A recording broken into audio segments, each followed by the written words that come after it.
اہل مصر ایک بار حضرت عمرو بن عاص کے پاس جمع ہوئے اور کہنے لگے، اے امیر، ہمارے اس دریائے نیل کا ایک دستور چلا آ رہا ہے کہ اس وقت تک نہیں چلتا جب تک اس میں ایک کنواری لڑکی کو ڈال نہ دیا جائے۔ حضرت عمرو بن عاص رضی اللہ تعالیٰ عنہ نے پوچھا، ہاں بتاؤ، اس دریا کا کیا دستور ہے؟ لوگوں نے بتایا کہ جب مہینے کی 12 تاریخ ہوتی ہے تو ہم ماں باپ کی کنواری لڑکی تلاش کرتے ہیں، پھر اس کے ماں باپ کو راضی کر کے اس کو اعلیٰ سے اعلیٰ زیورات اور عمدہ سے عمدہ پوشاک پہناتے ہیں، پھر اس لڑکی کو دریائے نیل میں ڈال دیتے ہیں، اس طرح وہ چلنے لگتا ہے۔ یہ سن کر حضرت عمرو بن عاص رضی اللہ تعالیٰ عنہ کے چہرے پر غصہ آ گیا اور فرمایا، یہ طریقہ اسلام میں نہیں ہے۔ اسلام سے پہلے والی روایات کو ختم کرتا ہے اور اس کو مٹا چکا ہے۔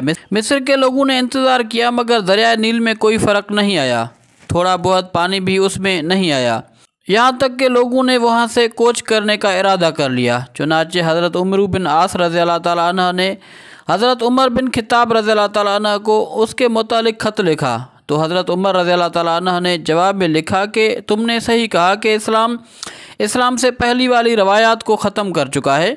میں تمہاری طرف ایک پرچہ بھیج رہا ہوں، جب میرا خط تم تک پہنچے تو یہ پرچہ اس دریائے نیل میں ڈال دینا۔ جب وہ خط حضرت عمرو بن عاص رضی اللہ تعالیٰ عنہ کے پاس پہنچا تو آپ نے وہ پرچہ کھولا۔ اس پرچے میں امیر المومنین حضرت عمر رضی اللہ تعالیٰ عنہ نے لکھا کہ حمد و صلوات کے بعد اگر تو اپنی طرف سے چلتا ہے تو نہ چل۔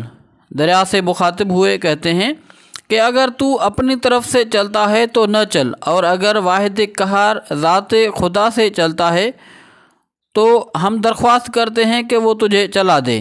حضرت عمرو بن عاص رضی اللہ تعالیٰ عنہ نے صلیب سے ایک دن پہلے وہ پرچہ دریائے نیل میں ڈال دیا۔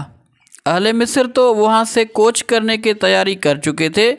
صلیب کے دن صبح کو دیکھا تو معلوم ہوا کہ اللہ تعالیٰ نے اس کو 16 ہاتھ کی مقدار جاری کر دیا، اور اس سال سے یہ بری رسم ختم ہو گئی۔